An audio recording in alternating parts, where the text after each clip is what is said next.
Con sabido saludo, buenas tardes para todos. Iniciamos esta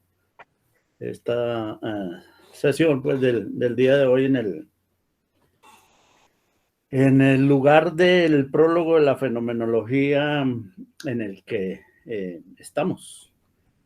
Bueno, quizá pues como hacemos siempre, una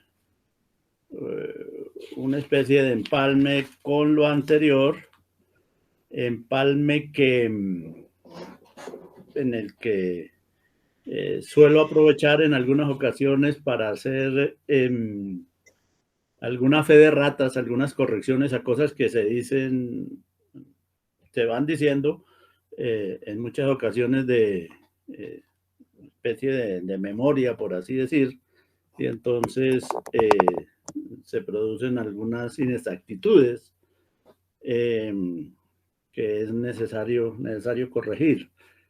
En algún momento seguramente podemos hacer eso ya detalladamente con los videos y se les coloca unas correcciones en los comentarios que se hacen en esos videos para que quien lo vea por primera vez o bueno, como sea, sepa que el error en que se haya podido incurrir está corregido.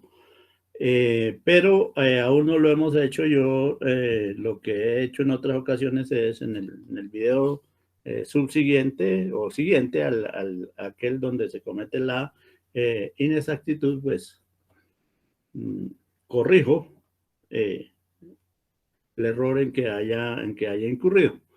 Pero bueno, eso tendría sentido solamente para los que siguen un video y luego el otro. Pero quienes se quedan con uno solo de los videos, pues el asunto puede quedar así sin aclaración y persistiría pues el error. Bueno, lo primero que nos ocupamos en la pasada ocasión de trabajo con el prólogo fue pues esa divagación en torno a una pregunta que hizo Andrés relativa a la presencia de la grecomanía en Alemania y su relación con el idealismo alemán. Bueno, ahí señalamos los aspectos centrales. Básicamente, el problema dijimos que era anterior a la presencia del idealismo alemán y que se remontaba al romanticismo e incluso a tendencias artísticas y estéticas. Ahí quizá lo que nos pudo haber faltado mencionar sería a Winkelmann, que realmente fue quien hizo los estudios pertinentes y los trabajos pertinentes al arte griego y lo puso de presente, muy de presente en Alemania.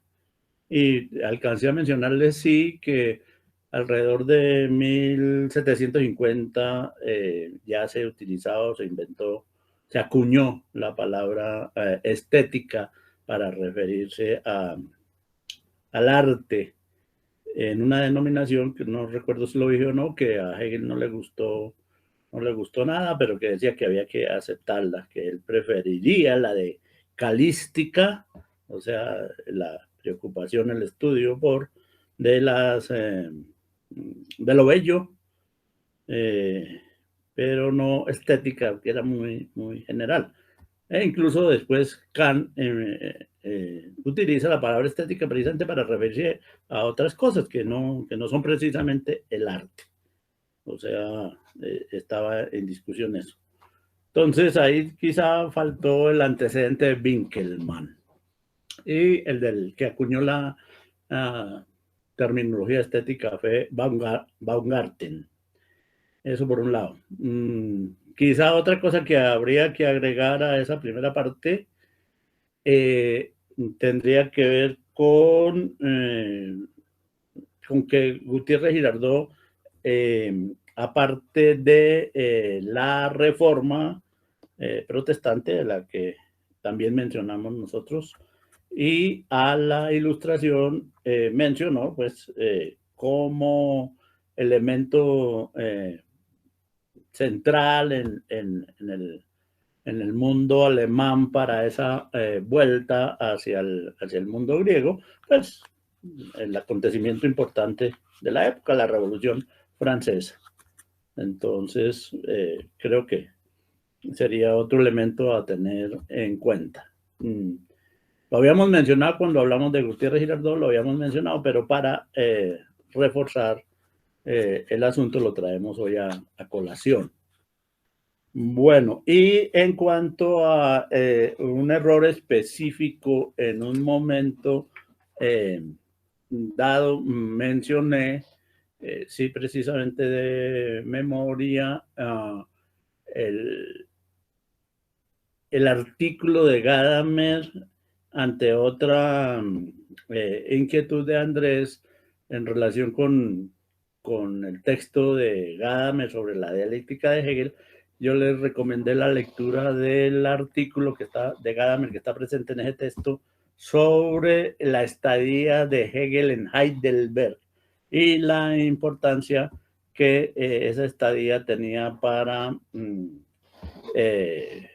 que Hegel cambiara incluso la perspectiva que tenía del arte y hubiese agregado el arte simbólico y el papel que jugó el romanticismo de Heidelberg en Hegel para cambiar esa visión sobre el arte. Y ahí dije de pasada que los hermanos Green habían estado ahí en la Universidad de Heidelberg y no, ellos no, sí estaban en otras universidades y estaban desarrollando pues todo ese trabajo que hicieron ellos de recolección de tradiciones orales, de los cuentos de origen pues germánico, pero no, y estaban en otras universidades, no recuerdo en este momento cuáles, pero no precisamente en Heidelberg, pero sí había en Heidelberg una persona muy ilustrada en el romanticismo y que le sirvió a Hegel para cambiar un poco su idea del devenir histórico del arte. Alcancé a señalarles que ellos antes empezaban por los griegos, a raíz de la influencia de Winkelmann y de Lessing y de todos los que se ocuparon del arte griego. Entonces partían de ahí y luego iban hacia el arte romántico. Pero ese romanticismo le hizo ver a Hegel, ese romanticismo con que se encontró en Heidelberg le hizo ver a Hegel que había todo un trabajo anterior al arte griego y que es el arte pregriego o llamado simbólico, y a eso le sirvió a Hegel para definir las tres etapas del arte: simbólico, clásico y romántico, en función de la relación forma-contenido. En el arte simbólico había un predominio de la forma sobre el contenido.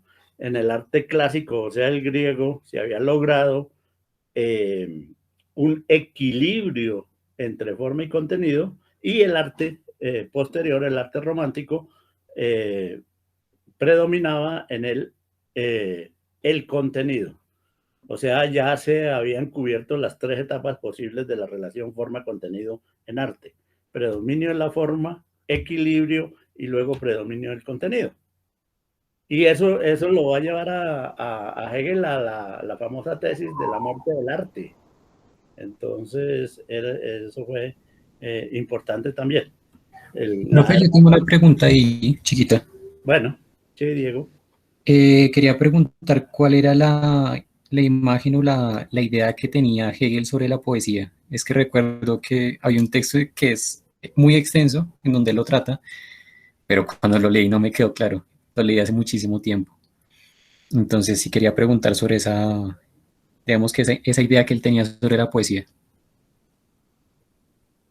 ahí así dicho en general, pues la incluye dentro del arte donde predomina de todas formas en últimas el contenido sobre la forma en el arte romántico. Y en lo que recuerde yo y que me pareció siempre fundamental es el vínculo que Hegel establece precisamente con la filosofía y la idea de poetas que deben ser al mismo tiempo filósofos, y el reconocimiento que en ese terreno le hace a Schiller, precisamente señalando esa característica de Schiller.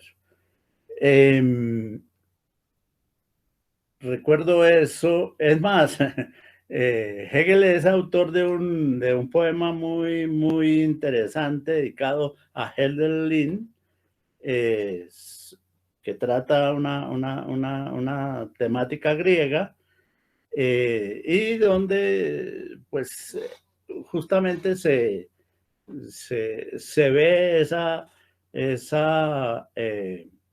posible y pretendida relación que Hegel buscaría que la poesía precisamente no se fuera a quedar en la mera forma, en la mera formalidad de lo poético, en el aspecto meramente exterior del uso del lenguaje, sino que remitiese a contenidos fundamentales. Y para Hegel, pues ya no sé, por deformación profesional se podría decir, esos contenidos fundamentales tendrían que encontrarse también en lo relativo al pensamiento. Y bueno, y si trataba temáticas griegas como hacía Hölderlin, recuerde su compañero de habitación, uno de sus compañeros de habitación, en el seminario de Tubinga, pues mucho mejor. Y cuando Hegel intenta hacer poesía, también se va por ese lado. Ya en detalle, bueno, no recuerdo bien, también porque son lecturas dejadas hace rato, algunas consideraciones que podrían estar presentes al lado del concepto de ironía que unos románticos alemanes, precisamente los Schlegel, manejaban en esa época, y hay algunas consideraciones al respecto de Hegel. Pero con un grado de precisión mayor al respecto, no, en este momento no podría señalarle. Recuérdese también lo otro, la poesía está inscrita en ese ámbito del lenguaje donde en este momento lo que va a predominar en el momento romántico del arte es el contenido, y decimos que ese contenido para Hegel debe orientarse hacia lo filosófico. Eso se complementa muy bien con la idea general de arte que maneja Hegel, de que ha de ser lo bello, porque se trata del arte bello, no de cualquier arte, sino del arte bello, y precisamente por eso la idea de calística que tiene Hegel. El problema central es el de la belleza, y el arte tiene que ser la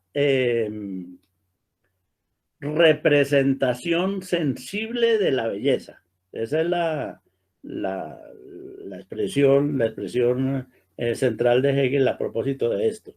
El arte, la belleza, perdón, no la representación sensible de la belleza, sino la belleza es la representación sensible del concepto. O sea, el concepto del cual se ocupa la filosofía puede ser representado y debe ser representado en el arte sensiblemente. Cometí el lapsus anteriormente, no. Es la belleza como tal, que es de lo que se trata en el arte, dijimos, es esa belleza la representación sensible del concepto, como la religión va a ser la representación, el sentimiento del concepto. O sea, en el arte está la representación sensible del concepto, en la religión está el sentimiento del concepto y en la filosofía está la expresión propia del concepto. Por eso es que hay esa gradación. Entonces, resumiendo, Diego, el asunto hay que mirarlo por ese lado. Se trata pues de arte romántico, donde se representa o se presenta, en este caso, en la poesía, sensiblemente, porque tiene que ser por medio de un elemento sensible, que en este caso es el lenguaje, sensiblemente, para hacer bello el concepto, y esos conceptos, en el caso de Hegel, atienden a la cuestión filosófica misma. Entonces la poesía tiene que estar, no cualquiera podría hacer poesía, sino que tendrían que ajustarse más o menos, y Hegel admira mucho a Schiller, dijimos, como él, como Schiller. Y el mismo Hegel, como Goethe, por supuesto, ¿no?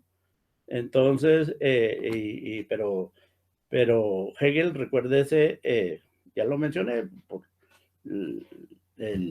la compañía con Hölderlin, cuando hace un poema, lo hace pues en esos términos que son los que va a trabajar Hölderlin, o sea, haciendo alusión a temáticas griegas. Eso, hasta ahí podría pues en este momento referirme a eso, Diego. No, más específicamente en este momento no podría hacerlo. No, ahorita ya es suficiente con esa partecita. Ya se entiende un poquito más. Es para que váyase a las lecciones de estética de Hegel, las que dictó en Berlín, precisamente. Entonces ahí va a encontrar eso. Bueno. El otro aspecto, bueno, esa es otra equivocación. Bueno, refiriéndome al trivium y quadrivium, hablé de oposiciones. Oposición es un término demasiado moderno, incluso en esta época se usa para contrastar las tesis. En realidad la palabra es disputaciones, disputatio, que tenían que hacer los defensores de una tesis frente a quienes les iban a disputar. Más que el término oposiciones, pues ese sigue existiendo actualmente, pero en la Edad Media era lo mismo, disputar, pero el término preciso era disputatio. Y finalmente, la expresión abogado del diablo, que sí, de hecho existe, pero no en el marco, no precisamente en el marco de la Inquisición, sino en un marco, paradójicamente distinto, que es en los marcos de las canonizaciones. Cuando van a canonizar aunque la figura parece ya la quitaron, pero hubo un momento que para evitar canonizaciones tan apresuradas, que en una época hubo muchas canonizaciones y no había ahí sí, valga la expresión, no había un canon, no había una regla para esa canonización. Entonces era arbitrario el proceso pues de santificación, y ahí, para que no abundaran tanto, se designó una figura que trataba de buscarle el quiebre al posible santo, y fue denominado así, el abogado del diablo, para tratar de evitar la canonización. Últimamente las quitaron, y por eso, por ejemplo, habiendo quitado eso, ese abogado del diablo, Juan Pablo II canonizó, creo que más santos se han canonizado en el periodo de Juan Pablo II que a lo largo de la historia de la iglesia. El tipo canonizó a Raimundo y a todo el mundo. Entonces, y eso es reciente, ese proceso que lo hizo Juan Pablo II. Bueno, básicamente era eso en cuanto a erratas, por así decir, que se pueden encontrar en la sesión pasada. Listo. Dicho eso, culminaría insistiendo en la parte final del párrafo 21. Ya señalamos eso de que aquí está el germen, el embrión teórico, por así decir, pero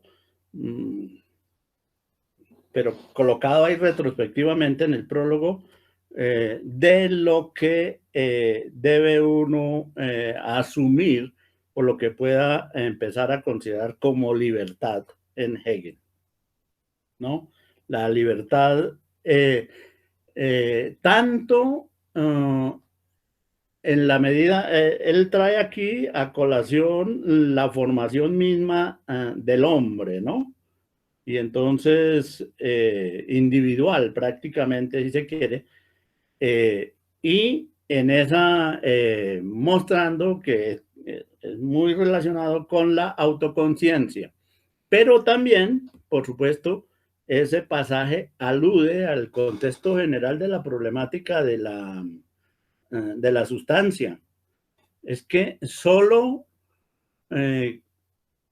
al ser la sustancia sujeto, es como se puede fundamentar la libertad.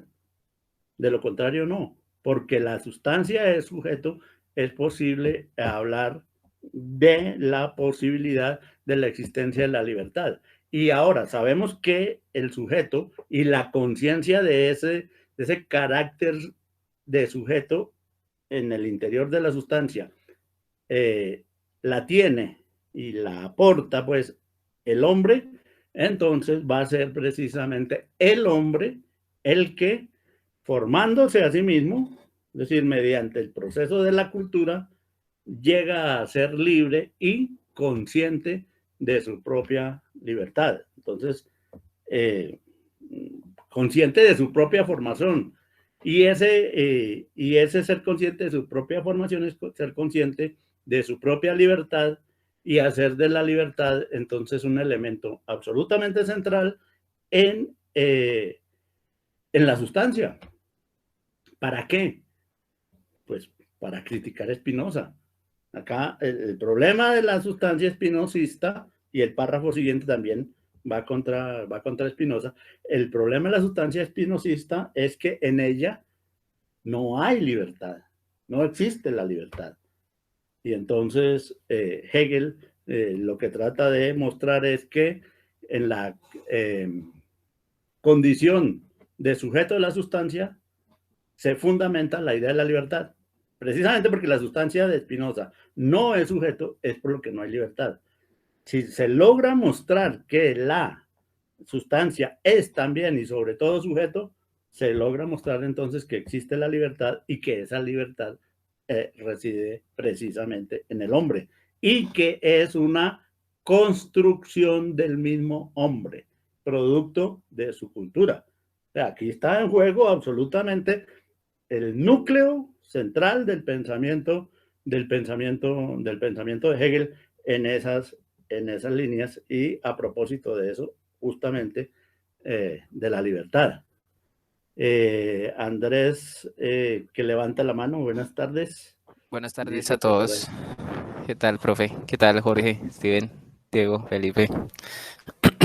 Profe, me surge una pregunta muy breve. No, con lo que usted dice, no sería Spinoza. O sea, yo quiero saber cómo es como su perspectiva también de lo que es la filosofía de Descartes, ¿no? Debido a que, pues uno diría allí también está como esa necesidad de libertad.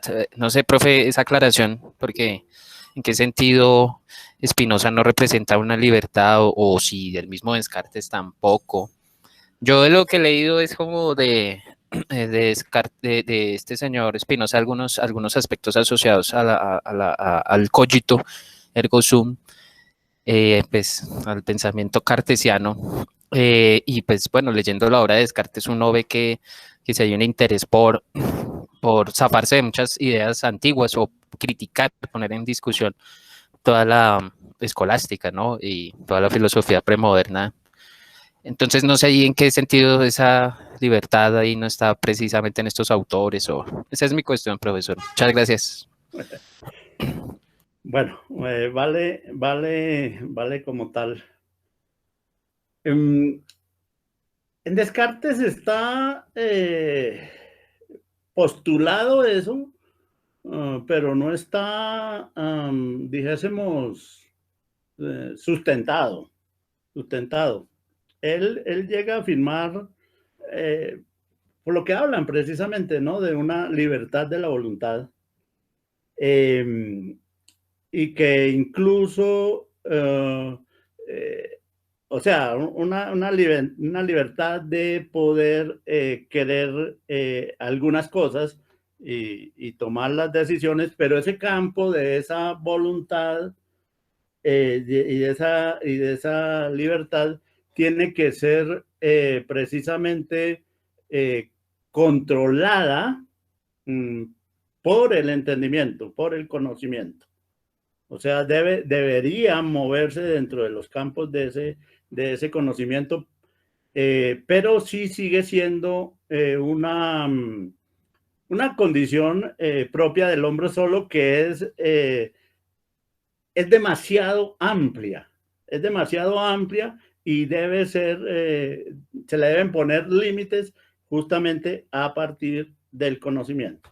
Ese es el planteamiento de Descartes, y es postulada en tanto como buen católico, que es Descartes, es una característica con la cual Dios dotó a los hombres.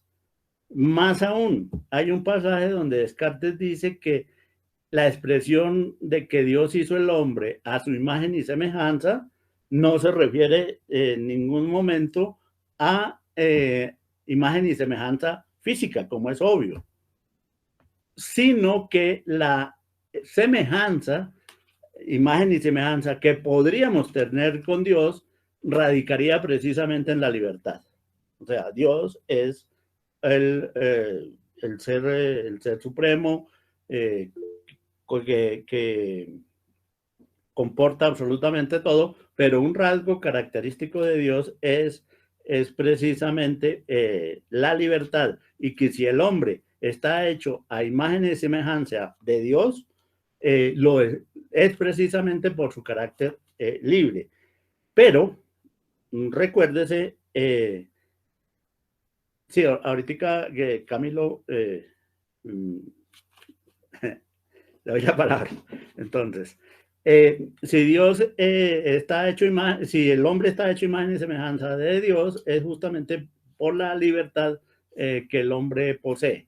Hasta ahí está postulado, pero como el hombre incurre en una serie de errores y esa libertad es sumamente amplia, debe ser controlada, manejada justamente por el conocimiento, por el saber. Hasta ahí. En el caso de Spinoza, no, pues que la posición de Spinoza sí ya es mucho más radical, que no hay libertad.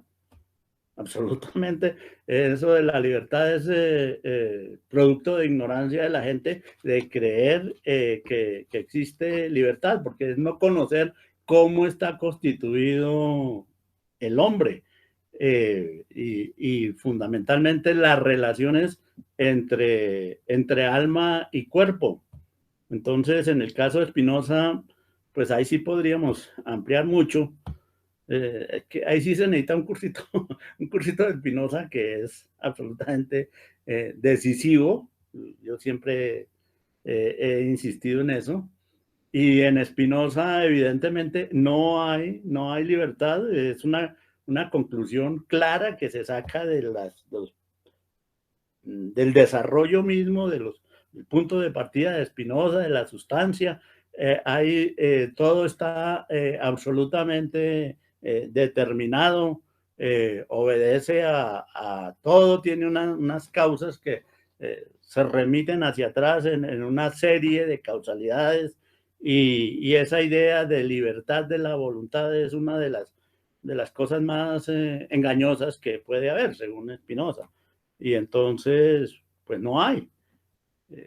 Tocaría eso, habría que mirarlo más despacio, pero es obviamente más apasionante. Eso es lo que le llama la atención a Schopenhauer, al mismo Nietzsche.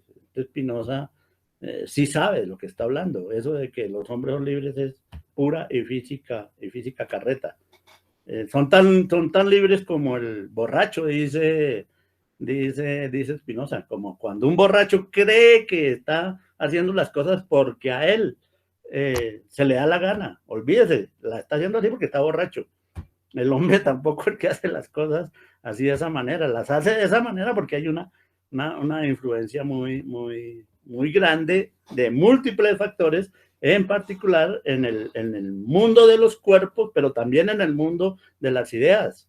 Es que uno hace lo que puede corporalmente, según su grado de potencia, incluso piensa lo que puede. La gente no puede pensar lo que quiere, la gente piensa lo que puede, porque las ideas también tienen potencia, y unas ideas son más potentes que otras. Por supuesto, las verdaderas son las más potentes que todas, pero unas ideas llevan a pensar otras y otras y otras, y la gente no piensa en lo que quiere.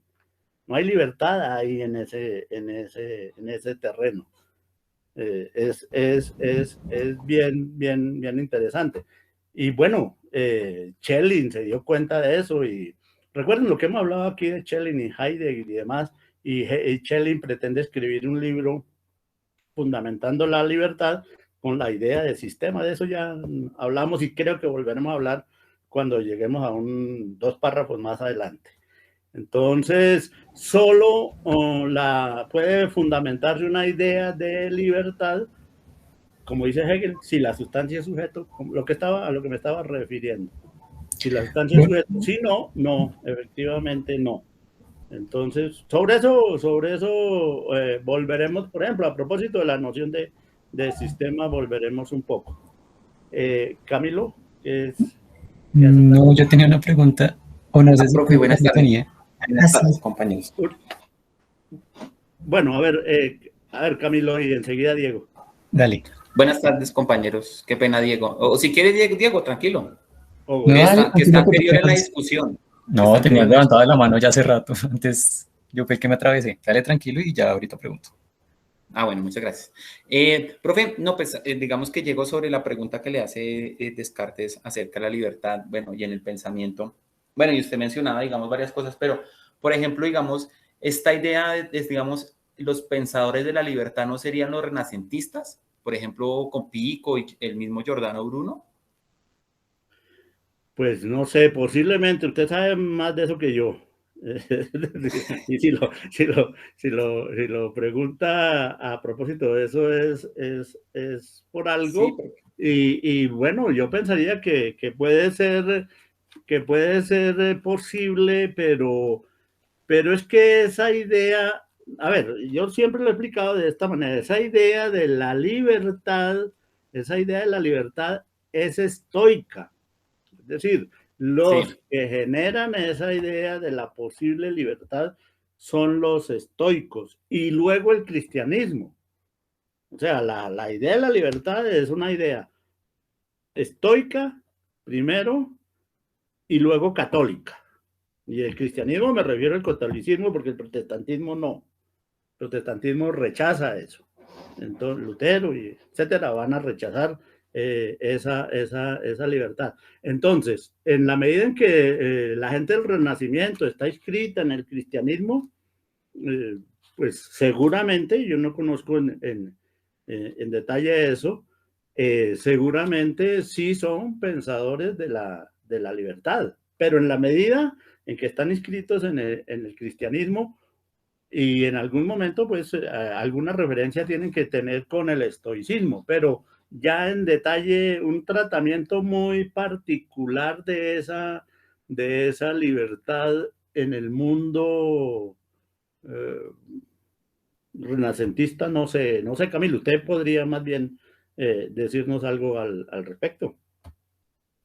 No, pues lo que pasa es que, por ejemplo, como Pico de la Mirándola tienes el famoso discurso de la dignidad del hombre, y Giordano Bruno, lástima que yo no, es un pasaje que está en la expulsión de la bestia triunfante.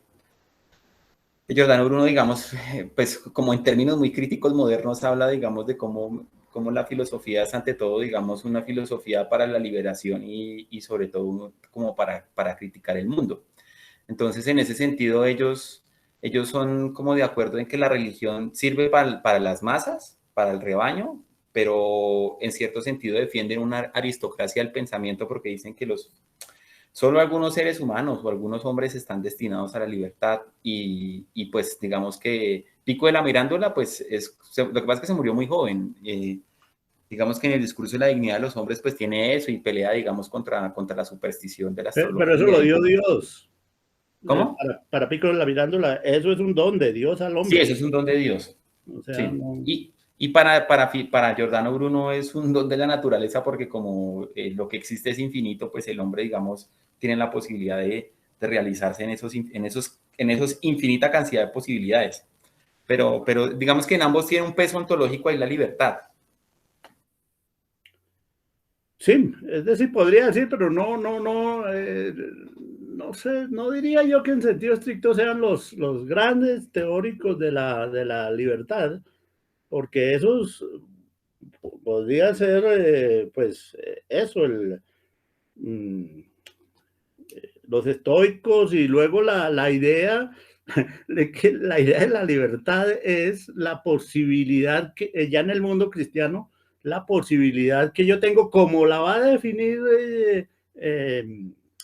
Schelling, definición que Schopenhauer dirá que no sirve absolutamente para nada, sino para un catecismo, justamente, la posibilidad de elegir entre el bien y el mal. Esa es la definición que va a dar Schelling. Y Schopenhauer dice eso sirve para un catecismo, pues no sirve para nada, eso no aclara absolutamente nada. Y ese es por el problema del diablo, el problema del pecado. Es decir, el diablo me va a tentar, pero en últimas yo soy el que voy a decidirme por el bien o por el mal. Es eso.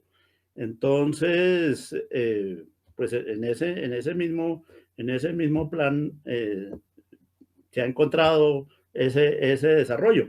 En el protestantismo no, porque en el protestantismo hay una predestinación. O sea, el hombre no es libre, el hombre está predestinado a condenarse o a salvarse. En el catolicismo eso depende de uno, del hombre, de las obras que yo escojo hacer. Yo rechazo yo puedo rechazar la tentación de Dios, la mejor tentación, la tentación del diablo. Y en esa perspectiva se inscribe como católico Descartes, por supuesto. Uno es libre y justamente porque es libre es como hay una verdadera relación con Dios, imagen y semejanza. Pero esos son los teóricos, pero en el caso de Spinoza sí es un rechazo total a eso. Es más, cuando Schopenhauer dice, yo tengo unos antecesores de peso que rechazan esa idea de la libertad, y uno de esos es precisamente Spinoza. Y si se me vienen otros encima, diría que San Pablo. Claro. San Pablo también rechaza esa idea de la libertad. Dicen, y ese comentario de Dios, profe, sí, claro, también depende de Dios, porque, por ejemplo, en el caso de Job, no es que Dios dejó que el diablo se lo tirara. Eso, sí, es ahí, son otras cosas. El problema fundamental para ellos es la fe. Otra cosa. En cambio, para el católico es la libertad. Fe y libertad, pero para el protestante es la fe y solo la fe. Es básicamente. Entonces, no sé, habría que buscar en algún renacentista, en un tratado, pues, así como hay tratado sobre la dignidad humana, de pronto hubo algunos sobre la libertad, pero no. Hay también tradiciones de voluntarismo muy importante a propósito de la libertad en el inglés Francis Bacon. Ah, Francis Bacon, sí. Ah, Entonces, pero es ahí que Heidegger lo cita, sí. hay algunas cuestiones respecto a la cuestión de la decisión y de la voluntad y demás, y son antecedentes que puedes mirar a propósito de la subjetividad y otras cosas. Andrés. ¿Sí? No, pero creo que No, Diego. antes Diego, perdón. Pues si va con el tema, lánzala, Andrés. Es que la que yo tenía que decir era más con Espinosa. Entonces, no sé si se enredan los temas después. Listo. Bueno, no, pues es que mirando aquí estábamos esta semana en un seminario que se dio con dos profesores argentinos, no, un argentino y otro de Brasil. Y bueno, y pues se manejaba durante estos 4 días, ¿no? Pues yo les envié ahí por el grupo, no sé si pudieron ir, pero estuvo interesante, pues digamos como mirando otras formas de lectura que ellos aplicaban allí. Precisamente se hablaba de la noción de libertad, ¿no? Que estaba asociada en el caso de Hegel, pues como para abordar ya propiamente al autor, ese mostrarlo dentro de un proceso, ¿no? Dentro de un desarrollo en el que el profesor pues apunta, interesante abordarlo, estudiarlo allí, el tema de lo que le precede a este origen de estas filosofías del estoicismo y el escepticismo, ¿no? Y posteriormente el cristianismo, en el que ya se pone Hegel aquí como el tema de la libertad de la autoconciencia, ¿no? Pero que a la que le precede un desarrollo muy, muy, muy particular y que fue el objeto de estudio durante esta semana, el tema de la independencia y la sujeción de la autoconciencia, ¿no? El tema del señorío y la servidumbre, porque pues para hablar de libertad, pienso yo, como con todo término, hay que hablar de su antinomia, ¿no? Como de su oposición. Y en este caso, el hecho de que exista la esclavitud y el hecho de que exista un señorío, van a empezar a manifestarse ahí dentro de esa relación de estos dos elementos, una serie de aspectos donde se pone en juego el ser en sí, ¿no? El ser para sí, en el que el para sí es aquel que es libre, digamos, que está en la imagen del Señor, y el que es en sí y ve, sin embargo, en el para sí o en ese proceso de la libertad al Señor, está por el contrario limitado por aspectos como el hecho de tener que trabajar, ¿no? Eso es como una de las cosas que se apuntaban allí. Y por otro lado, el temor, y ahí ya empieza a mirarse una cosa exterior, el temor a la muerte, y que es un temor de algo que pues, tanto uno como el otro comparten, que es el hecho de la vida, ¿no? El hecho de que son autoconciencias y que están presentes en la vida, pero que en el momento en que se encuentran una frente a la otra, entran en una lucha, lo cual es muy interesante porque pues, dentro de la discusión algunos optarían por interpretarlo desde un punto de vista histórico, ¿no? Y pues que eso también valdría la pena hacerlo, pero también como un punto de vista dentro del proceso de la formación de la conciencia, ¿no? Que el profe de pronto nos podría dar más pistas o digamos una mayor comprensión de cómo es que debe leerse este tipo de textos, en el que si se habla de figuras de la conciencia, pues pareciera que aquí ya hay una duplicación de conciencias, etcétera. Y hay un tercer elemento en el que se pone en esta relación, que es la formación cultural. Y ahí se hace referencia en algún momento también lo citó el profesor, el hecho de contexto de Roma, ¿no?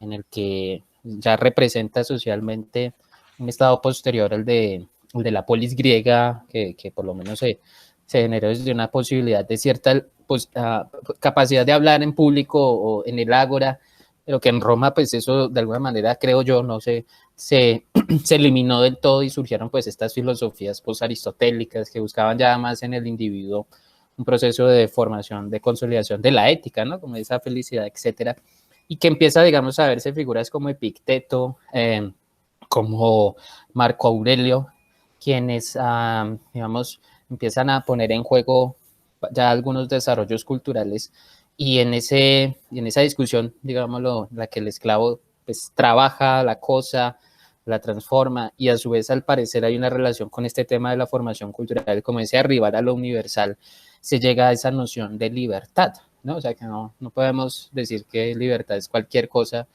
como esa, la decisión frente a alguna situación, sino que tiene que ver como con este proceso, no sé, profe, de lo que le precede, ¿no? En este caso, esa discusión entre el siervo, el Señor, y estos momentos pues que están ahí presentes en esa relación. Entonces, esa es como mi inquietud, ¿no? De que se habría que ver la libertad como con relación con esos momentos, ya en el caso concreto de Hegel, ¿no? Eso es, profesor. Sí, a ver, esos casos ya los tratamos, por así decir, en el curso. Están en los videos. Dicho así por encima, pero los tratamos en el curso, o sea, en los otros videos, en los cursos del año pasado. Y sí, ahí hay una serie de análisis al respecto. Y eso es muy, muy central. La idea es que sí, precisamente siempre ha sido una confrontación dialéctica, pero que nació de unos hechos concretos,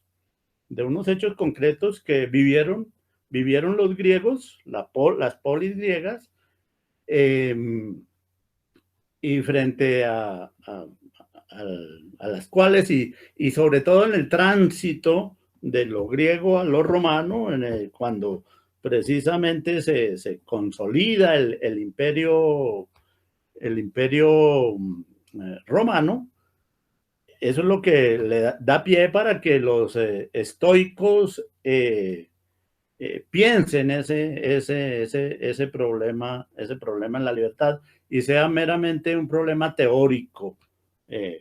Fundamentalmente para ellos es un problema teórico, porque el hombre solo es libre a nivel del pensamiento, porque lo otro obedece a un destino, que están en juego las dos cosas. La idea de destino propia de la tradición griega, de la más arcaica tradición griega, y la más fundamental para ellos, esa idea de destino, y frente a lo cual no se puede hacer nada y que el estoico acepta.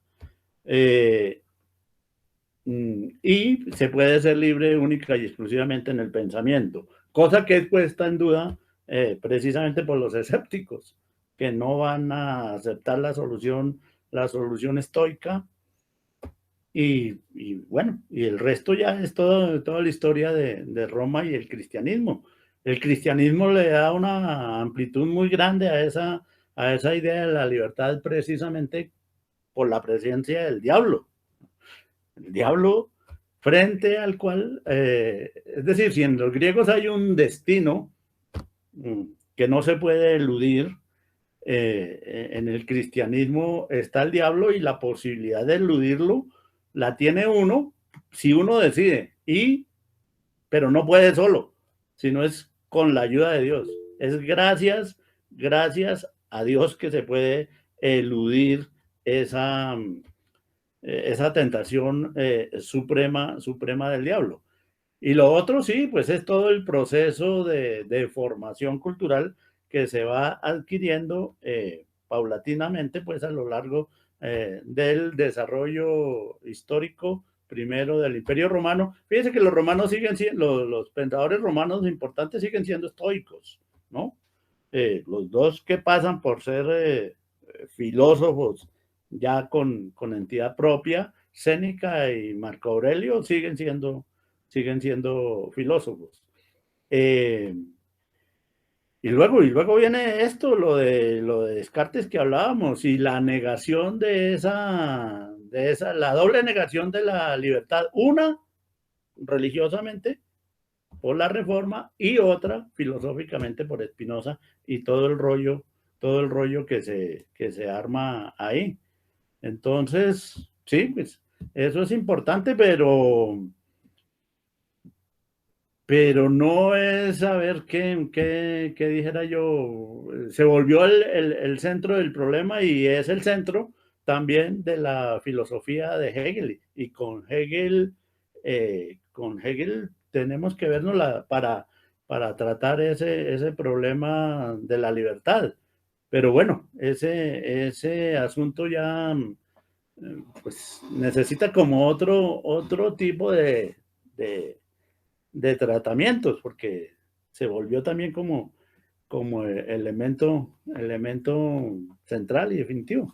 Ahora, ahí hay mucha discusión, eso sí habría que mirar en detalle lo que la gente afirma al respecto de algo para poder decir si sí o si no, cosas así, pero yo he insistido a lo largo del curso, o sea, del grupo que desarrollamos primero, que ese es el problema central de Hegel, y en la medida en que uno sigue la fenomenología, pues la fenomenología es ni más ni menos que el camino de la libertad de la conciencia, porque es que el problema no va a ser, eso es bien interesante, el problema no va a ser solamente la libertad de pensamiento como van a decir los estoicos, ni la libertad para escoger el bien y el mal, como se va a pensar en la época del cristianismo y que aún sigue manteniendo Schelling, que es bien interesante esa posición,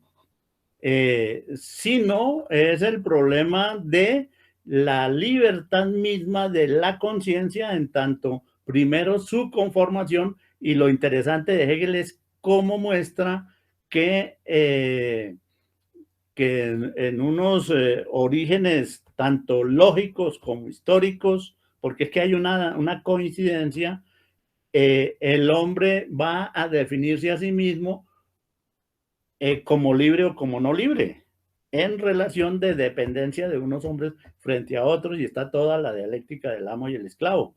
Pero, ¿cómo no es solamente eso el elemento central de la problemática y del desarrollo? Puede ser el hilo conductor, si se quiere, la columna vertebral, pero hay cantidad de elementos que influyen en ese desarrollo, y cómo, esa es la toma de partido bien interesante de Hegel, cómo son los individuos no libres los que terminan haciendo la historia gracias a la lucha por la libertad, por un lado, y por otro lado al trabajo y a la transformación de la naturaleza, y doblemente es un doble carril para la formación de una conciencia libre y consciente de su propia, autoconsciente de su propia libertad, y eso va a culminar, eso tiene un desarrollo histórico y va a culminar, sí, como efectivamente se señala ahí, o señaló mismo Andrés, en la Revolución Francesa, con la proclamación de que todos los hombres son libres e iguales, nacen libres e iguales. Y bueno, ya el resto es organizar en el mundo real esa libertad y esa igualdad. Pues eso es Hegel, y esa es la importancia pues del pensamiento de Hegel. Pero bueno, eso está lejos de estar resuelto, ¿no? Es uno de los, a mí me parece que Hegel es el filósofo pues central para comprender estas cosas, y sin él no se van a entender estas cosas, y por supuesto lo que pueda proseguir por ese lado con Marx, crítico de Hegel al respecto de las limitaciones que Hegel habría tenido en sus planteamientos, en la medida en que habría dejado el problema solamente al nivel de la conciencia y no lo habría por eso resuelto, y que faltan muchas cosas por resolver, pero ya es otro concepto de libertad. Ahí ya se sale del terreno de juego de Hegel, ya se sale más y va para otro lado. Pero bueno, pero están los que niegan la libertad, pues en mi opinión, pues mucho más consistente y mucho más poderoso, más potentes sus pensamientos, como serían, pues que precisamente Spinoza, Schopenhauer, Nietzsche. Es otra cosa, y habría que mirarlos de otra manera. Ese es uno de los puntos fuertes de Hegel, pero es uno de los puntos también que hay que revisar en su momento en relación con Hegel, pero de lo más fuerte. diría yo por ahora, ¿no? Y sí, claro. Ahí está, la fenomenología es eso y la dialéctica del amo y el esclavo es eso. Pero todas las otras figuras de la conciencia tienen que ver con la libertad. Y en realidad la libertad de pensamiento pleno y de conciencia solo se va a adquirir en el último capítulo de la fenomenología. Es decir, en el cuarto capítulo, ahí surge el problema, pero se va a resolver en la historia y filosóficamente en el último capítulo de la fenomenología. Es toda la fenomenología. La fenomenología del espíritu es la fenomenología de la libertad, porque la obra central del espíritu es la concreción, utilizando la palabra concreción ya en sentido plenamente hegeliano, la concreción de la libertad. El espíritu es eso. El espíritu es la libertad marchando históricamente, la libertad en acto. Eso es el espíritu. Entonces la fenomenología del espíritu es la fenomenología de la libertad. Y la historia universal es la realización plena de esa libertad. Y tiene puntos, mojones, por así decir. Bueno, ahora sí, démosle, Diego, a ver cuál es, y luego Camilo. Listo, pues justamente era con lo que estábamos hablando ahorita y es, bueno, estaba intentando pensar cómo sería esta substancia si acoge como tal esa idea de sujeto que está en Hegel. Si es como poner la teoría de uno sobre la teoría del otro y ver cómo se podrían cruzar, pero realmente no coincide. Bueno, si la substancia es digamos que la totalidad de lo existente en términos generales de la teoría de Spinoza, así absorbiera la concepción del sujeto, no cambiaría su naturaleza en sí, seguiría manteniendo sus mismas, digamos que sus mismas limitantes y sus mismos horizontes que ya estarían establecidos desde el primer capítulo de la ética. Y en ese caso, si la naturaleza si la sustancia no sale de su naturaleza, ¿cómo podríamos considerar entonces desde la teoría de Hegel que puede ser realmente libre? Por lo que hemos dicho, Diego, por lo que para Hegel la concepción de sustancia en Spinoza está incompleta porque carece de la concepción de sujeto, porque la sustancia de Spinoza no es sujeto. Entonces, al caracterizar como elemento esencial de la sustancia la noción de sujeto, el hecho de ser sujeto, en ese punto, en ese momento, Hegel cree estar resolviendo ese problema de Spinoza, que es justamente lo que, pues, por donde habíamos empezado hace un rato. O sea, según a mí me parece que tiene toda la razón. Si la sustancia no es sujeto, no hay forma de fundamentar la libertad. Y entonces, esa es la pelea de Hegel contra Spinoza. Eso es lo que él no puede compartir. Es que dice Spinoza no nos cuenta cómo es que la sustancia se hace extensión, cómo es que la sustancia se hace pensamiento. Y eso es lo fundamental. Y eso, ser extensión y ser pensamiento, es el desarrollo mismo de la sustancia. Y ese desarrollo y todo lo que pasa, o sea, la historia, porque es que Spinoza no se interesa por la historia de eso, y Hegel sí. Ese es el arma poderosa de Hegel, pues aparte de la dialéctica, o es juntamente con la dialéctica, la inclusión de la historia en el pensamiento mismo. Entonces, es decir, no sé, Diego, y quisiera una cuestión como más precisa, porque aquí quedo yo con dudas, porque me veo repitiendo las cosas, entonces no sabría si hay algún punto específico al que se pueda aludir aquí pues, para enriquecer la discusión. Listo. Entonces voy a hacer la pregunta que me intentaba responder a mis adentros. Era, teniendo la teoría tanto de Spinoza como de Hegel sobre la mesa, ¿existe o no la libertad? Teniéndolos los dos en cuenta. Esa era la pregunta que me estaba haciendo y a dónde me llevó a la pregunta que estaba haciendo ahorita. Ahí tiene trabajo para toda la vida. Es la idea también. Una tesis de Ahí grado. tiene un trabajo apasionante. No sé, yo diría al final que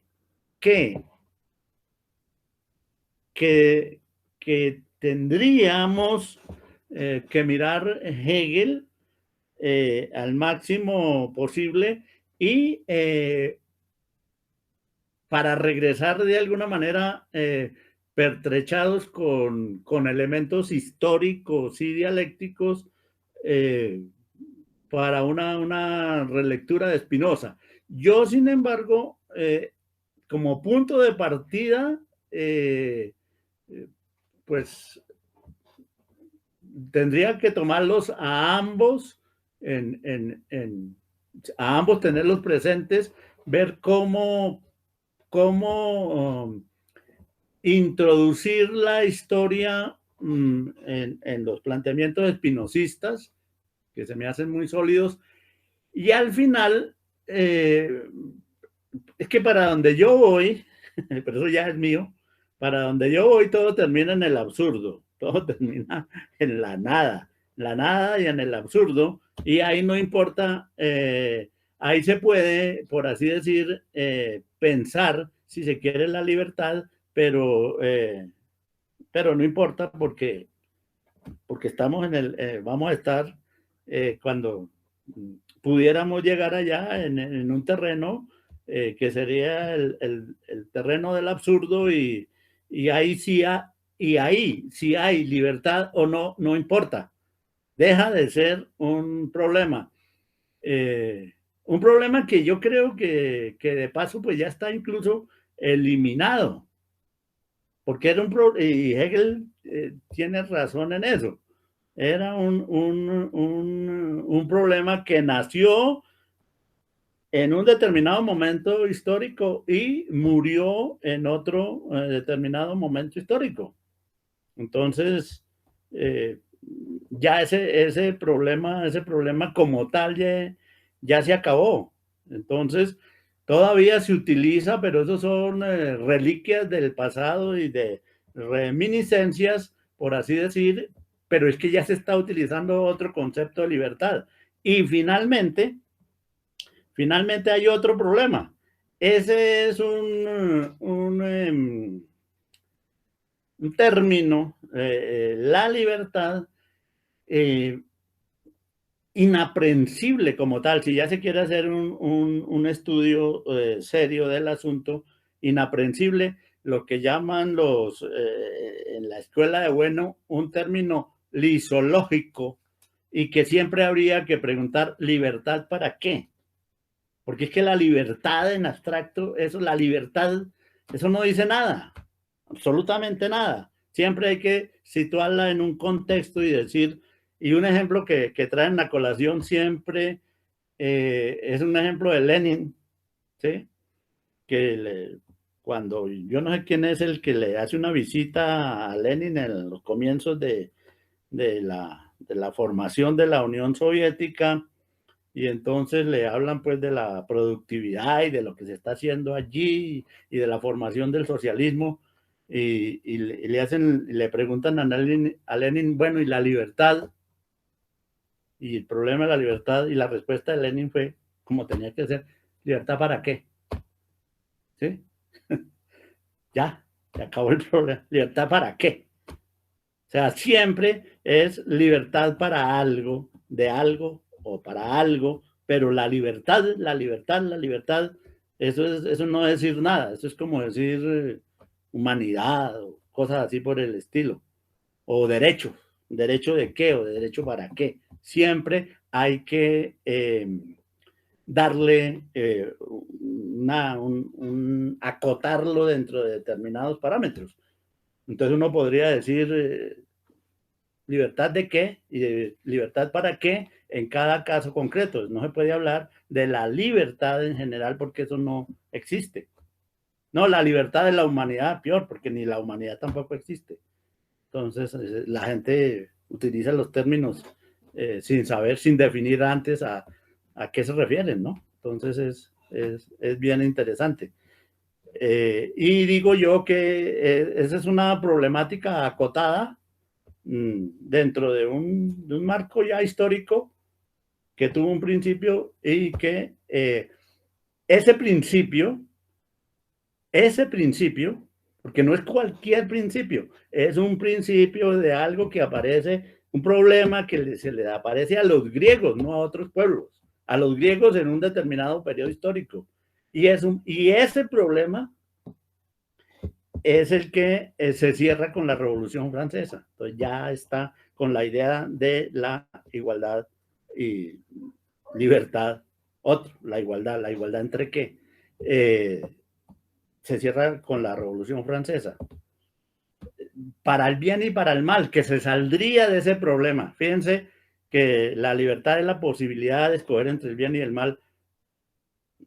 Eso ya no es estoico, eso es otra cosa, eso ya es religioso, eso se sale del cristianismo y se sale de ahí y solo queda dentro del cristianismo y finalmente también desaparece en la medida en que desaparezcan los parámetros del cristianismo. Es que qué es el bien y qué es el mal. Entonces eso sí Spinoza lo resuelve facilito. Llamamos bien a lo que es bueno para nosotros y mal a lo que nos perjudica. Potencia, ya.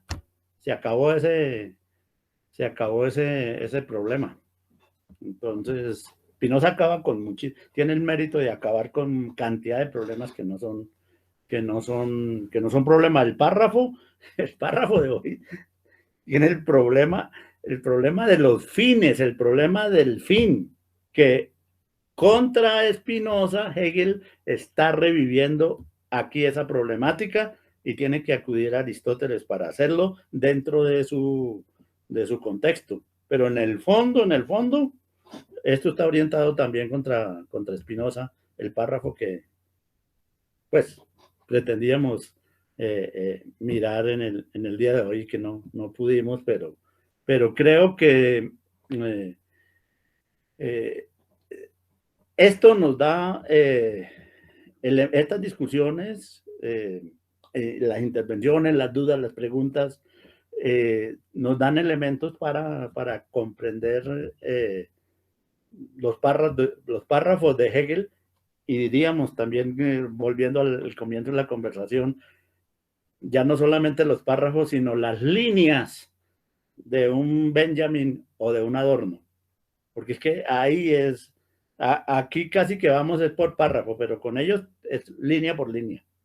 Entonces, y eso ya, pues, cuando uno lee unas líneas de esas, uno sabe que ahí está condensado en una línea, en un periodo, una cantidad de información, una cantidad de ideas de toda índole, de lucha de ideas incluso, se da uno cuenta de eso.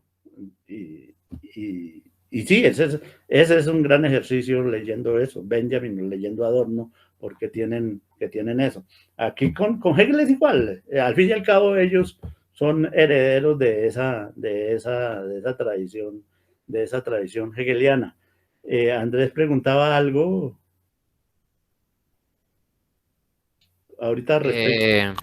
No, profe, sí, que si lo leemos para precisamente... Para dejar ahí, pero a ver, yo diría que no. Es decir, léanlo.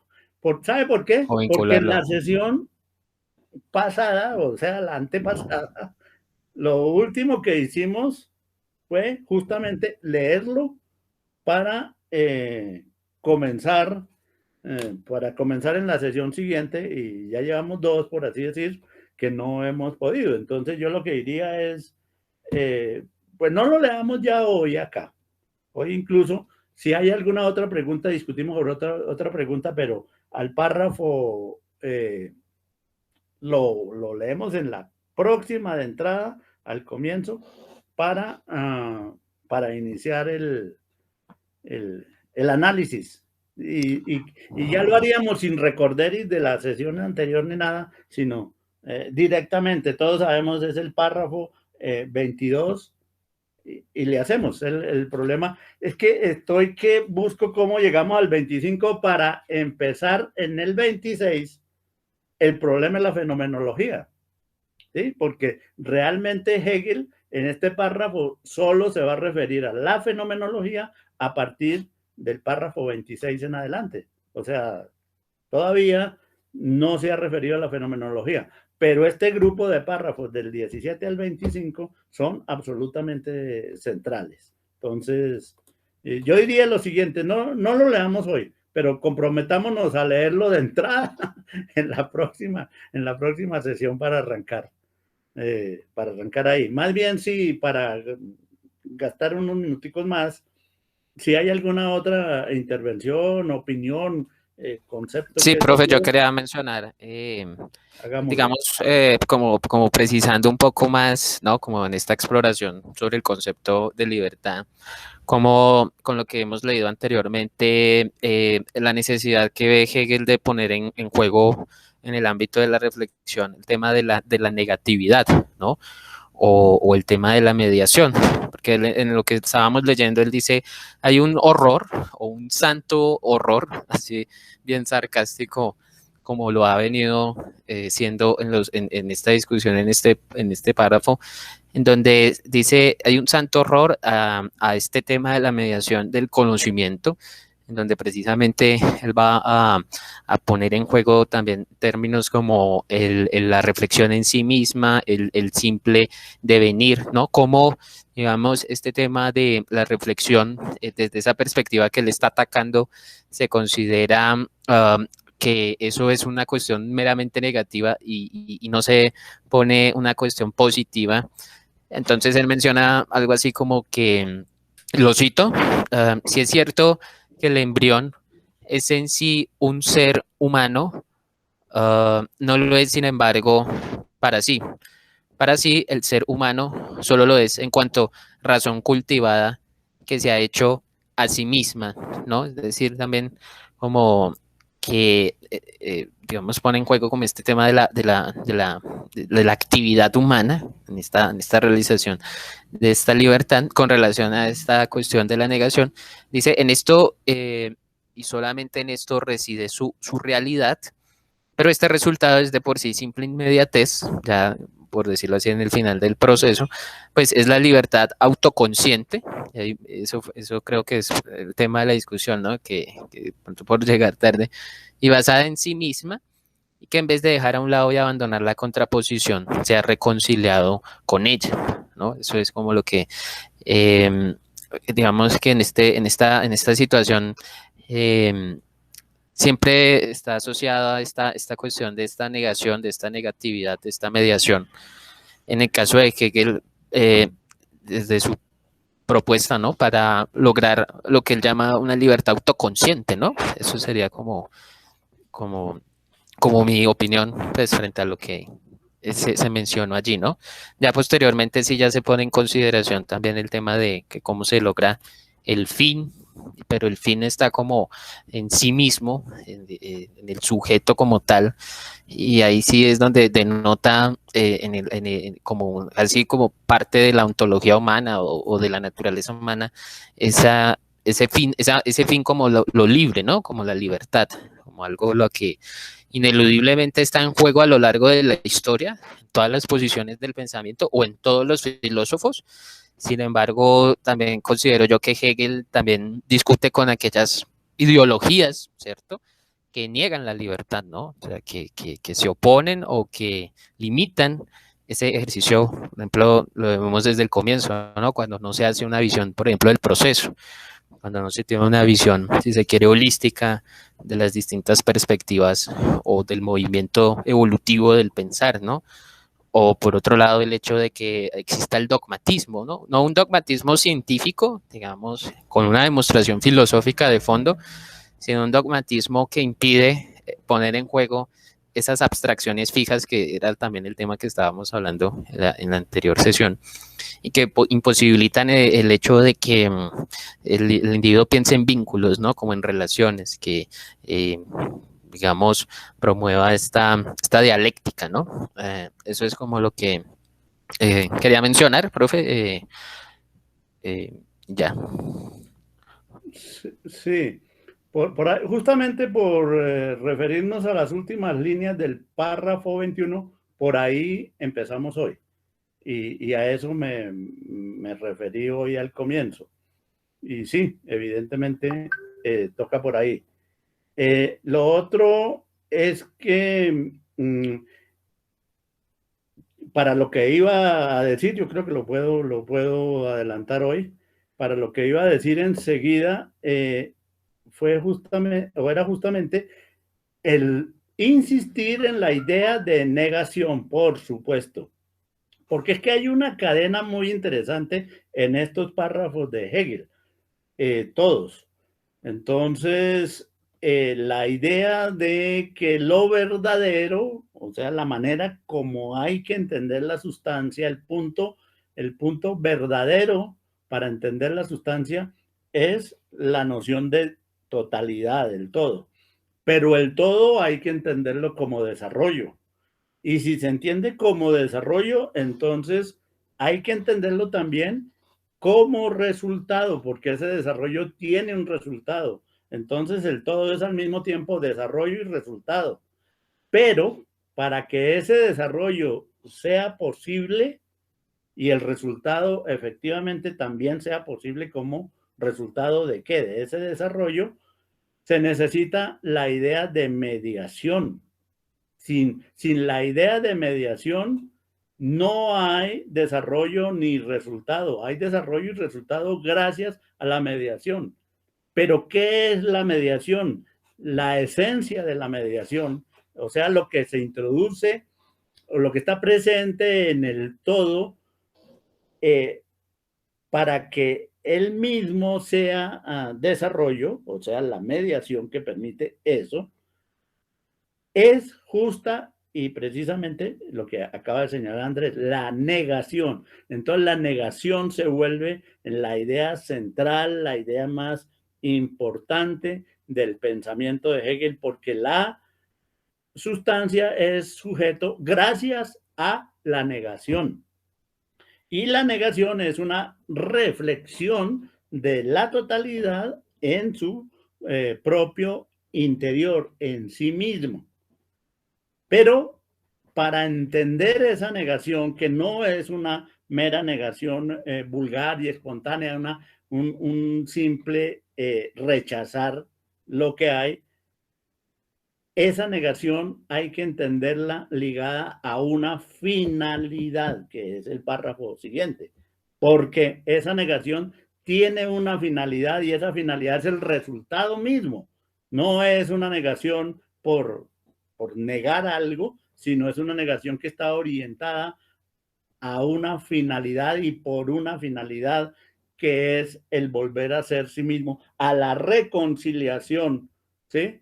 La negación introduce la contraposición, pero esa contraposición finalmente debe ser superada en una reconciliación de la totalidad consigo mismo, y ese movimiento es lo que se llama sujeto y ese movimiento es lo que se llama espíritu. Y por eso enseguida, ¿qué es lo que va a hacer Hegel? Mostrar la necesidad de entender eso como teniendo una finalidad, sin la cual no se podría entender. Y para eso acude a Aristóteles y al problema del acto puro, el verdadero acto, el acto puro en Aristóteles como finalidad. Y de paso, también criticar a Spinoza por no haber hecho de la sustancia sujeto, pero es que Spinoza no lo podría hacer porque Spinoza va contra la idea de finalidad. Entonces, ahí está claro, aquí es donde se entiende por qué la sustancia de Spinoza no es sujeto, como sí lo es para Hegel, porque en Spinoza no existe esa idea de finalidad. Entonces, es un conjunto de verdad, todo, desarrollo, mediación, negatividad y finalidad. Está todo absolutamente entrelazado y Hegel va sacando párrafo por párrafo, concepto por concepto y lo va planteando ahí, siendo el más importante de todos el de la negación. El de la negación. Eso por un lado, y la idea de finalidad. ¿Para qué? Enseguida, para los párrafos que faltan para llegar al 25, para en el 23 mostrar los límites de la representación que existen de ese proceso. Cómo los límites de la representación anulan ese proceso y dan una visión sesgada de ese proceso, y es un proceso que no se entiende desde la representación, sino se entiende meramente desde el concepto, del cual hablará más tarde. Pero aquí lo ha mencionado, pero no lo ha tratado.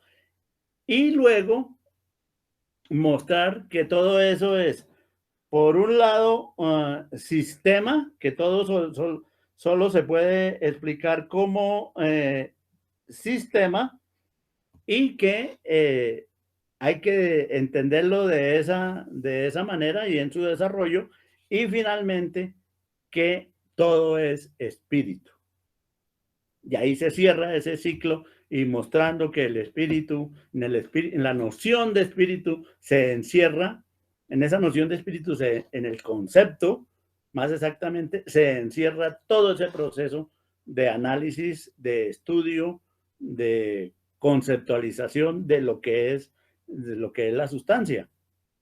Y dicho eso, ahora sí podemos ocuparnos de la fenomenología, es lo que va a decir Hegel. Pues no lo dicen esas palabras, pero es justamente eso es lo que va a hacer a partir del párrafo 26, a ocuparse de la fenomenología, y más tarde llegar a analizar el concepto, la proposición especulativa, etcétera, etcétera. Otras cosas. Entonces ahí se cierra ese grupo de párrafos. Y entonces lo mejor que podría hacer uno cuando termine el párrafo 25 es volver a leer los párrafos de la fenomenología, todos los preparatorios hasta el 16, y luego los centrales del prólogo, ¿no? Del 17 al mismo 25. Y sí, evidentemente haría eso. Me queda dos cosas finales quisiera decir. Una duda respecto a la pregunta de Diego, no sé qué, pues yo sé que mi respuesta es ahí muy general y demás, y saco todo de la cancha, seguramente cuando digo que yo personalmente, basándome en esta gente, terminaría mejor en la idea de absurdo, en la idea de nada, y bueno, ya ahí queda todo en otra cancha, ¿no? En otro lado, pero no sé, es lo que yo puedo decir desde mi punto de vista, y hasta ahí llegaría yo, Diego, y precisamente es la muestra más palpable de que no soy hegeliano. No, tranquilo por esa parte. Esa es una puerta abierta que queda una duda suelta para todos también, y queda un espacio también de trabajo, ya sea aquí o ya sea en otros espacios. ¿Profe es anti-hegeliano? No, anti-hegeliano no, pero tampoco hegeliano. No, hay que ser... Como parcero, pero... hay que ser, yo no sé, es que el uso de esta expresión que voy a hacer está muy trillado, pero es que como el que más me parece, pero es que muy trillado, y me siento cohibido de hacerlo, pero no hay más remedio. Si lo hizo Wittgenstein con su propia obra, pues yo lo puedo hacer a propósito de Hegel. Es una escalera necesaria para subir a un segundo piso pero una vez en el segundo piso, pues ya hay que botar escalera, porque se trata de otra cosa.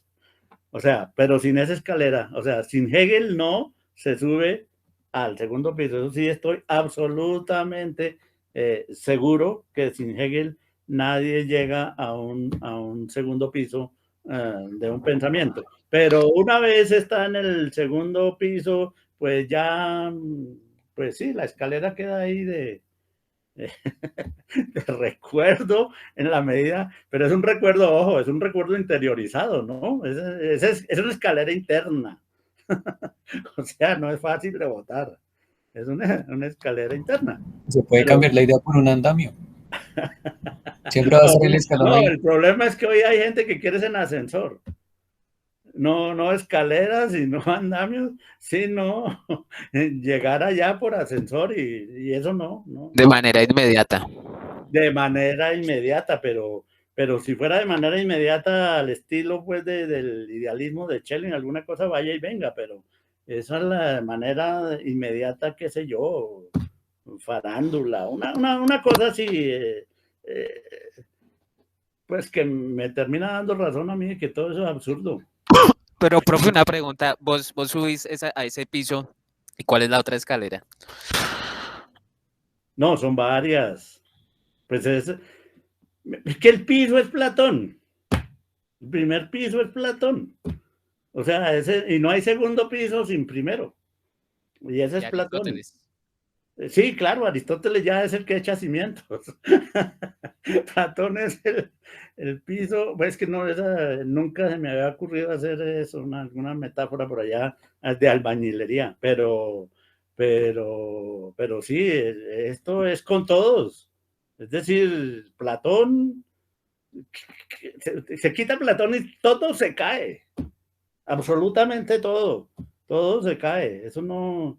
Ahora, Platón tiene pues sus antecedentes y demás, no me va a decir, pero es él. Y luego hay escaleras y hay muchos y digamos, y esas escaleras no es solo ¿cómo se llama? El larguero de un lado, se necesita el larguero del otro lado, ¿no? Y los travesaños y demás. Uno a duras penas ahí va tratando de encaramarse, pero eso es así, ¿no? ¿Y qué? ¿Al final qué? Pues al final nos morimos todos y ahí se acabó todo el cuento. No, hay que ir a marchar, profe, protestar. Eso ya es, yo decía en las clases presenciales que la filosofía es una manera entre muchas otras de perder el tiempo.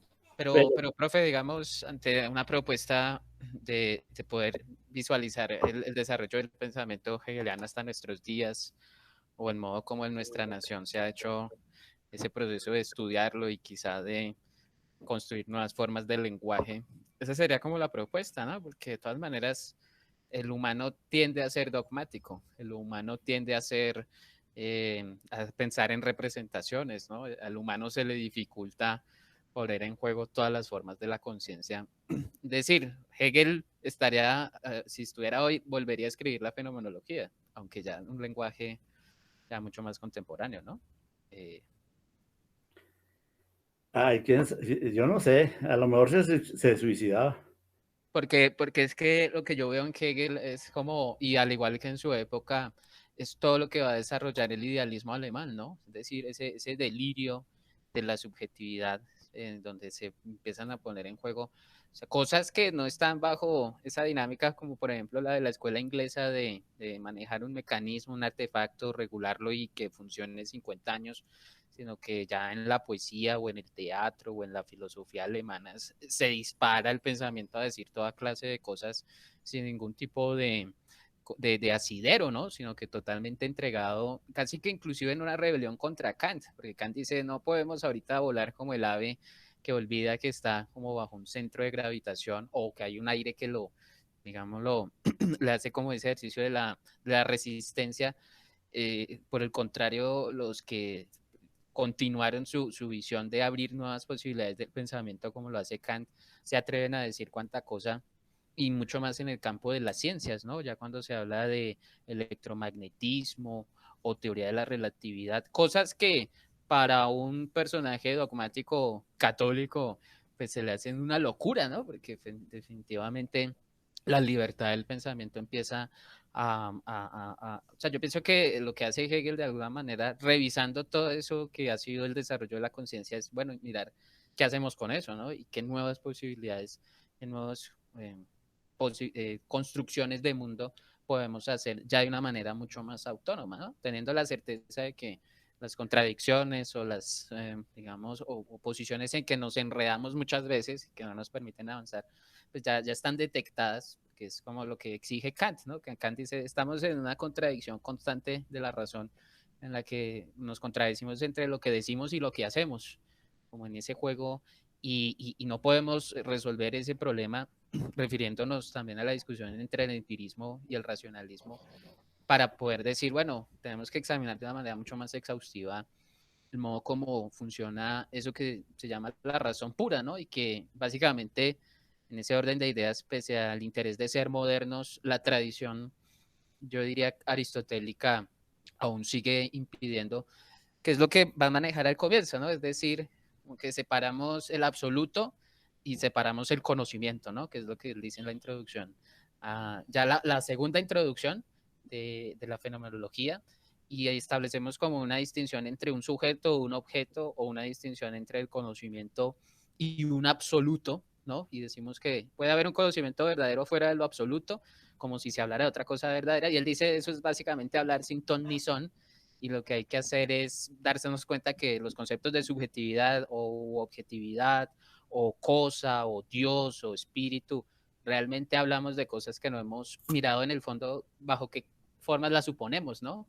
De tal manera que hay que mirar ese desarrollo histórico de las ideas para mirar con mayor precisión cómo es que realmente se utilizan esos conceptos, ¿no? Que él dice, eso la gente dice, no, la fuerza, ¿no? Es que usted tiene mucha fuerza y esa vaina en filosofía es otra cosa, o como en Colombia, ¿no? Es que la subjetividad es la opinión, ¿no? Como que o es lo que yo me soñé, o es lo que de alguna manera es mi posición particular, pero ya cuando se habla de algo general se dice que eso es lo objetivo y eso ya no es subjetivo. Hegel se reiría de eso hoy en día porque dice la subjetividad no sabemos qué es realmente, hay que mirar qué es lo que suponemos hay de trasfondo y ver que realmente entre el absoluto y el conocimiento no hay una separación, ¿no? Entonces es como mirar esa reconciliación entre la visión científica y esa visión de la conciencia aún cotidiana, ¿no? O que no tiene ciertamente acceso a la ciencia, ¿no?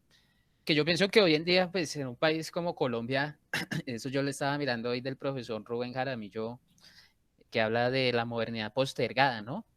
Y él decía, ¿y por qué se nos hace tan complicado hoy en día entender a Descartes, a Kant, a Hegel, todas las discusiones que ustedes pues tuvieron la fortuna ahí de verlas en su esencia, ¿no? No carretas como las que hoy uno oye mucho de los brasileños o argentinos, que son cosas muy abstractas, ¿no?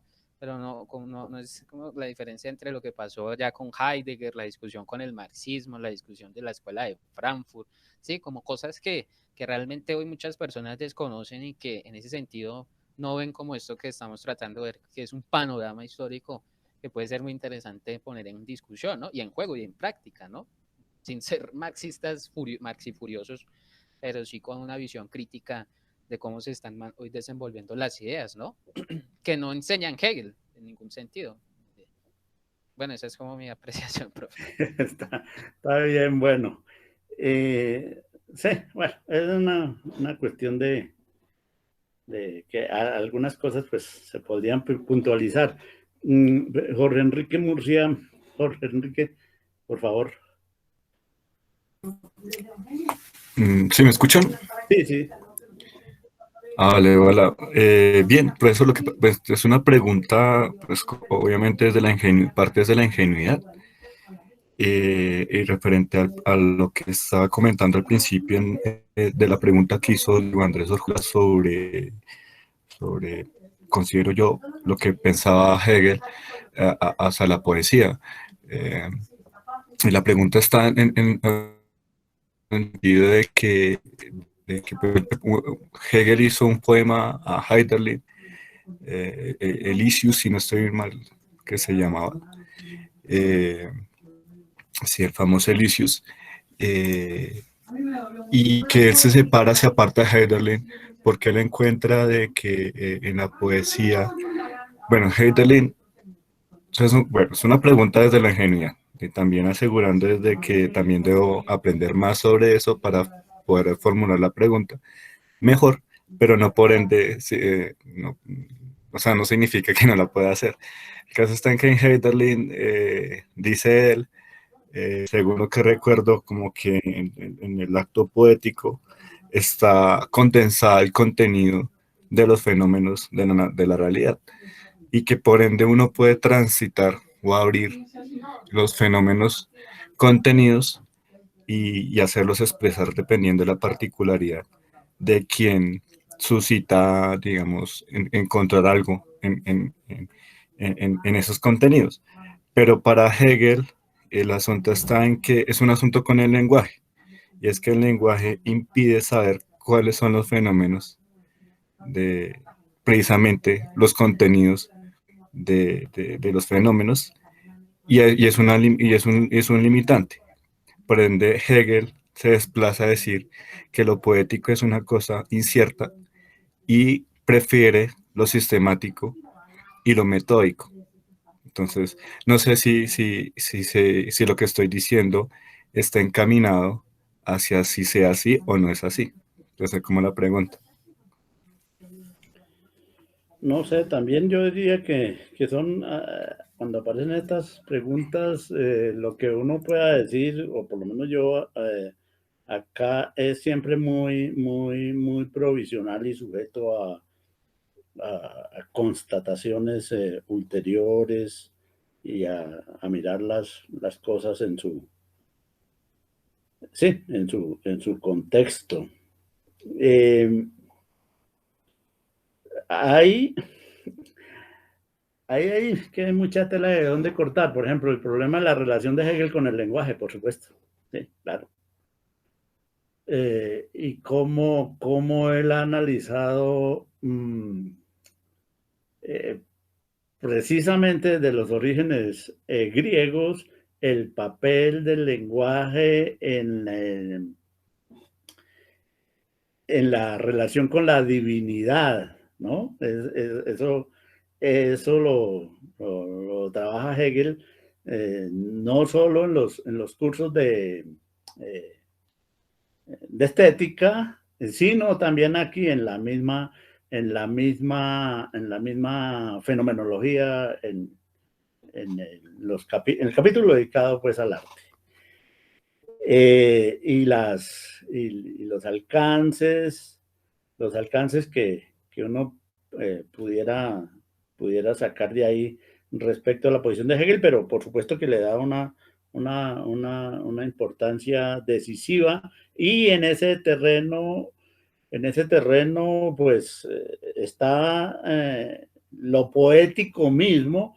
Ojo, es que eso poético mismo ya están los griegos. No quiere decir, pues es justamente entre ellos en los que se da el arte clásico, que su característica central es el equilibrio entre la forma y el contenido. Pero ya allí, por supuesto, estaba presente el papel del ditirambo y tiene un nombre que en este momento no recuerdo, los cantos religiosos, no lo recuerdo en este momento, y Hegel los analiza, el peán en relación con los dioses. Entonces, ya está presente allí, ya tiene un papel fundamental en la religión y el arte. El lenguaje es el lenguaje poético, que es un vínculo con lo religioso, que es al mismo tiempo artístico, porque es que la característica de ese arte griego es que es religioso. Justamente hacen de la religión arte y del arte religión. Por eso es que hay ese equilibrio entre concepto, entre el contenido y lo sensible y la forma.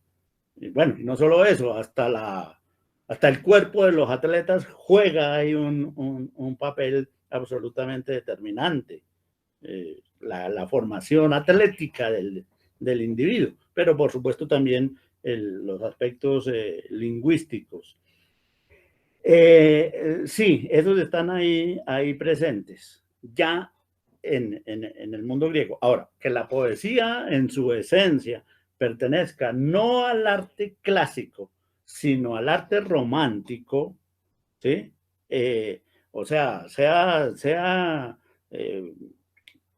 posterior y de la época cristiana, pues también es indicativo de una manera de mirar el lenguaje y su relación pues, con lo conceptual y los límites que el lenguaje poético tendría en esa relación con lo conceptual.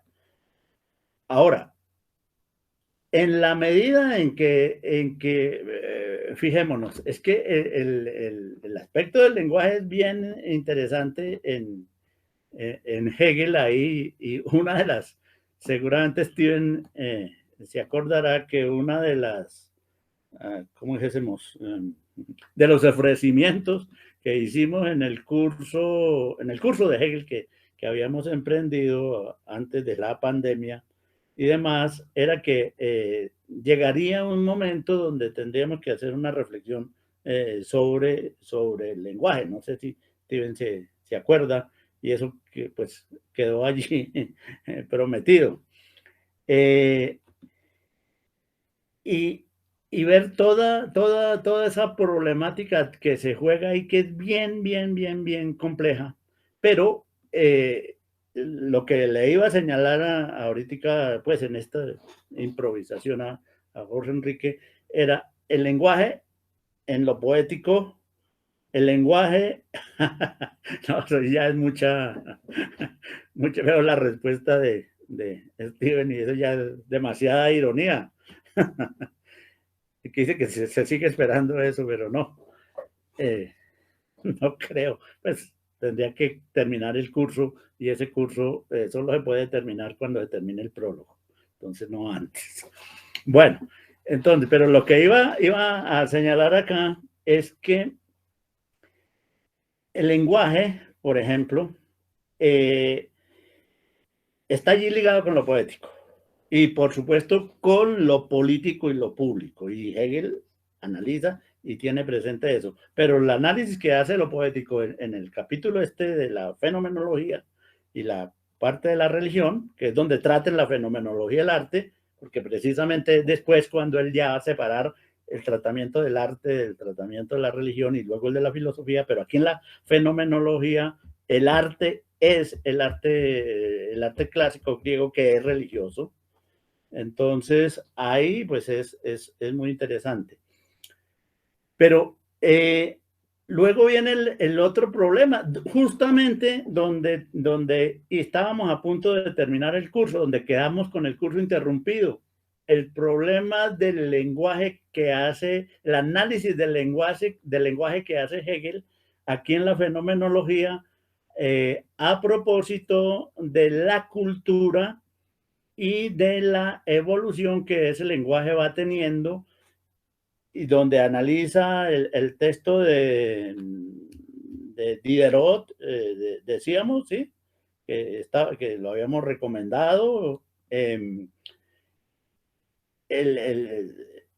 Hegel le dedica un periodo a analizar eso y a pensar el problema del lenguaje previo a la Revolución Francesa, y cómo el lenguaje se va a convertir en el lenguaje del cortesano, del individuo que le habla al oído al rey, etcétera, y va adquiriendo una serie de funciones diferentes, y en realidad su función es mundanal, sigue siendo en el mundo de la política, por así decir, pero es muy mundanal, e incluso el lenguaje cortesano no solamente va a estar orientado a la ayuda al rey y demás, a orientar al rey, por decir así la expresión, sino que va a a decaer en la adulación. Ser un lenguaje precisamente para adular, y el lenguaje cortesano es para, termina adulando al rey. Bueno, y luego, pero ya sería de nuevo en sus consideraciones sobre el arte y la parte poética y religiosa. Ese lenguaje estaría, que son varias las posibilidades que tiene ese lenguaje. Y ese lenguaje estaría aludiendo pues a la expresión del sentimiento religioso, o sea, ya saliéndose del arte como se trata en la fenomenología, y mirándolo dentro del contexto religioso que alude al sentimiento. Entonces, todo eso son posibilidades efectivas del lenguaje, pero solo el lenguaje, en tanto se articule, se salga del campo representativo, y todos estos que acabo de nombrar, son representativos, a pesar del nivel que uno pueda decir que puede alcanzar en los distintos momentos, sea en los peanes griegos, en los ditirambos griegos, o sea, en la poética griega, sea en el lenguaje laico del mundo de la corte, pues para no hablar del lenguaje también en términos del uso cotidiano del lenguaje, que es otra cosa, sino un lenguaje con unas funciones determinadas en la historia, por así decir. Entonces también sea en el lenguaje de la cultura y del cortesano, o sea en el lenguaje también de los sentimientos religiosos, se mueve en el terreno de la representación. Entonces, cuando se logra, por así decir, extraer del terreno de la representación ese lenguaje y ponerlo a funcionar en el terreno del concepto, que es cuando aparece la proposición especulativa, donde ella misma en su desarrollo va dando conceptos y generando el mismo concepto y concretando el concepto, pues Hegel ve ahí, digamos, la necesidad del lenguaje filosófico como tal, y ese es el lenguaje que va a terminar sistematizado, ese es el lenguaje que va a terminar en otro nivel, pero ya está expresando el concepto. Y cuando ya está en ese nivel de expresión del concepto, pues tiene una calidad superior, y Hegel se queda con esa. Y precisamente desde ahí es donde también va a reivindicar la necesidad del sistema. O sea, el espíritu y todo esto del sujeto que se hace sistema necesita un lenguaje particular que ya no puede ser el poético, el cortesano ni el religioso, para aludir a esos lenguajes que van más allá del uso cotidiano del lenguaje para la vida práctica, y que son lenguajes que tienen que ver con el Dios en el mundo de los griegos, con el rey en el mundo, los reyes en el mundo terrenal, o con el sentimiento interno que permite la oración, por ejemplo. Todos esos, sin embargo, permanecen en el nivel representativo del lenguaje y sirven para expresar representaciones. En cambio, cuando ya se está al nivel del concepto, ya se necesita otro tipo de lenguaje que lo da precisamente y de ese sí se ocupa aquí en el prólogo, la proposición especulativa, y entonces el sistema no tiene más remedio que expresarse mediante proposiciones especulativas y ya no poéticas. Por eso uno puede encontrar mucha poesía aquí en la fenomenología del espíritu. Puede ser una obra poética si ustedes quieren, pero Hegel no quería hacer una obra poética de la fenomenología ni de la lógica, sino una obra conceptual donde se expresan los pensamientos en el lenguaje de los pensamientos, no en el lenguaje del sentimiento, no en el lenguaje de la, llamémoslo, de la astucia, como puede ser el lenguaje del cortesano y del engaño, y no en el lenguaje ese clásico poético griego de relación del arte con los dioses, sino en el verdadero lenguaje que le corresponde. Pero bueno, pero eso sería motivo de otras conversaciones, pero sí, el lenguaje poético tendría esas limitaciones y claro, está bien, Hegel hizo su poesía dedicada a Hölderlin, pero Marx también hizo en algunos momentos poesía. Y entonces, Platón mismo. Entonces, pero se dieron cuenta de que no era por ahí, ¿no? Tal vez el referente por el otro lado sea Goethe, ¿no? Sería como el intento de esa ligazón bien interesante, ¿no? Pero bueno, pero ya es otros desarrollos, o el Quijote, ya, es también eso.